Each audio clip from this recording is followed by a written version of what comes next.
What up, all my fight fans? Some breaking news in the boxing world. Oh my God, what are we going to do with this? What are we going to do with this? We got Jake Paul taking on Gervonta Davis November, I think it's 15th on Netflix in an exhibition boxing match. Yeah, yeah, yeah, it's ridiculous. Like, I mean, what are we doing, Jake? What are we doing? I get it's an exhibition. I get it. I mean, it has to be an exhibition because it's not going to be sanctioned. No government body or governor body is not going to sanction a guy who weighs over 200 pounds to a guy who weighs 135 pounds. Now I know there's walk around weight. I know and whatnot. There's all this other weight difference and everything, but no. No, I really don't think this fight should ever transpire. I don't even think the idea of the fight should transpire. I don't care. Like, what are we doing? No, the guy is so small that people just don't understand the difference when boxing and such, especially when you're fighting somebody with other skill levels and such. You know, Jake has been doing boxing for a number of years now, well over 5 years, give or take, maybe even longer than that. And so he's developed some skill, he's developed some technique.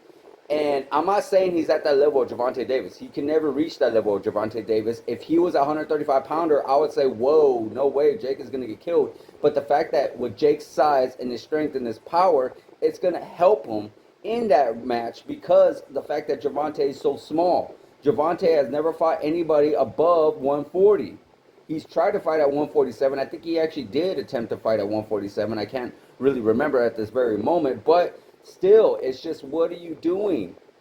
You're running the risk of really getting hurt. You're running the risk of not just really getting hurt, but just it's just all around a shit show. Really, it is. It really is all around a shit show because of the fact that, you know, of course people are going to see it. I'm going to see it. I'm a little curious about it. I'm a little interested about it. And at the end of the day, it's like, no, why would you even entertain it for Jake's side? Gervonta, he has really nothing to lose. He loses. I mean, he loses to a really big, heavy size YouTuber. Still, it's not a good look for Gervonta, but at the end of the day, there's something there. Jake Paul, he loses to a smaller fighter. And then if you win, you beat a smaller fighter. Like, not even slightly smaller. Like, even when he went against, if you were to go against Canelo, that's still a bit of a size difference. Or not a lot of people are like, you're not going to win much. You're supposed to be going up. Now, I was giving him props not that long ago when he wanted to go against AJ. And I heard that there was really good, serious talks about him going against AJ. And I know that he actually really wants to go against AJ. Anthony Joshua, for those who do not know what I'm talking about.